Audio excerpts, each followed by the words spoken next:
Hey les amis, est-ce que tu te demandes combien de répétitions tu devrais faire pour maximiser ton développement musculaire? Si oui, eh bien écoute très attentivement. Nous entendons souvent dire qu'il faut faire 1 à 5 répétitions pour la force, 6 à 12 pour l'hypertrophie et 15 et plus pour l'endurance. Mais ce n'est pas aussi simple que cela. Il y a un facteur beaucoup plus important qui contribue au développement musculaire et c'est le temps sous tension. Qu'est-ce que le temps sous tension? Eh bien, c'est le temps que votre muscle passe sous tension pendant une série. Cela comprend le temps passé dans la phase concentrique, la phase de contraction maximale et la phase excentrique. Donc, si vous effectuez une série de 10 répétitions et que chaque répétition vous prend 3 secondes, votre muscle a 30 secondes de temps sous tension.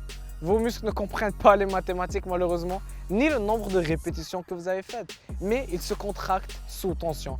Et plus votre muscle est sous tension, plus les fibres musculaires sont activées et plus vous créerez des micro-traumatismes, ce qui conduira à plus de croissance musculaire après réparation. Donc en réalité, vous pouvez faire une série de 10 avec à peine 15 secondes de temps sous tension et ne pas recruter la plupart de vos fibres musculaires. Ce qui n'est pas idéal pour la croissance musculaire, même si en théorie 10 est dans l'intervalle idéal. Je pourrais aller sur le développé couché et faire une série de 10 avec 5 secondes chaque répétition. Et mon partenaire d'entraînement peut faire 10 répétitions avec 2 secondes chaque répétition. Nous avons tous les deux fait 10 répétitions. Qui a plus travaillé ses pecs? Eh bien pour l'hypertrophie musculaire, 30 à 70 secondes de temps sous tension par série est l'idéal.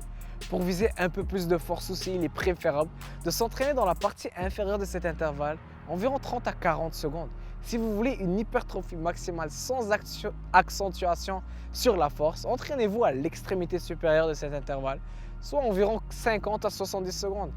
Bien sûr, cela doit être fait avec un minimum de 50% de votre charge maximale afin que vous puissiez vous approcher de l'échec pendant ces secondes et cibler la plupart de vos fibres musculaires. Essayez de changer les tempos, incorporer des drop sets et des supersets car ils vous aideront également à augmenter votre temps sous tension. Donc la chose que je veux que vous saisissiez est de toujours vous concentrer sur la qualité de vos répétitions et non la quantité. Ne vous limitez pas au nombre de répétitions en pensant que j'ai fait 12, j'ai lu que 12 est le nombre idéal pour la croissance musculaire donc je dois m'arrêter.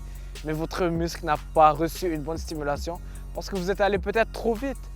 Alors les amis, la prochaine fois que vous pensez au nombre de répétitions que vous devriez faire lors de votre prochain exercice, faites autant de répétitions de qualité que possible avec un bon poids tout en restant dans cet intervalle de 30 à 70 secondes. Une bonne astuce pour habituer votre corps à ce temps idéal sous tension est que pendant certaines séries, ne comptez pas les répétitions.